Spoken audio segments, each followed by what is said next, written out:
A lot of preparation indeed. We were given a blueprint of everything that would be going on today, down to all the details except for where and when they will sign that historic agreement, and of course exactly what will be in it. But as you mentioned, both of the leaders on their way now. We know that Kim Jong-un left Pyongyang earlier this morning, Moon Jae-in leaving the presidential Blue House a short while ago.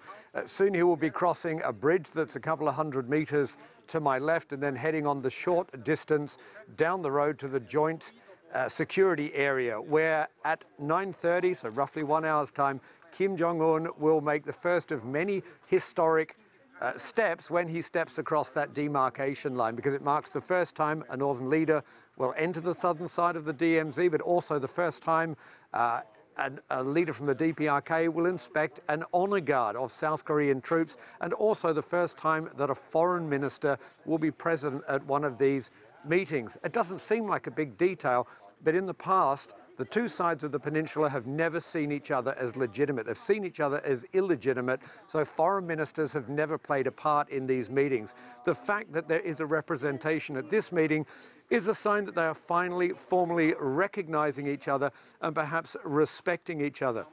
Unification still being the end goal, but recognizing that this is the way to proceed forward, that everything in the past hasn't really worked out. But then we've got the meeting at 10:30. They'll break for lunch. Kim Jong-un will head back to the DPRK. Moon Jae-in will stay in South Korea.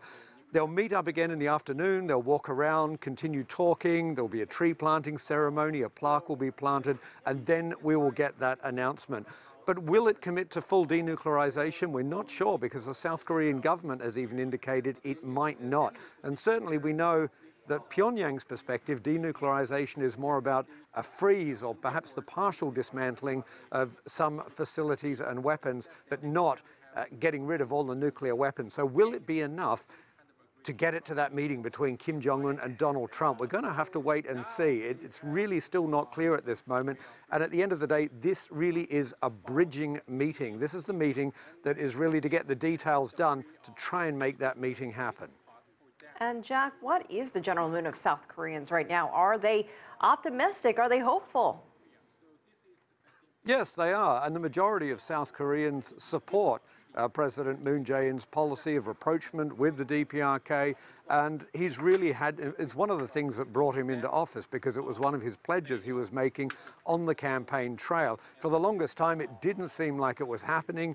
Pessimism was growing, because Kim Jong-un had really put all of his focus on Washington. But when it became very clear that meeting wasn't going to happen without warming relations with the South, the focus shifted, and perhaps no one could have expected the speed with which ties would grow again between North and South. But people here very much behind it. Having said that, there is still a lot of skepticism, even among the supporters, about the outcome of this meeting. They point out there's been 2 inter-Korean summits before.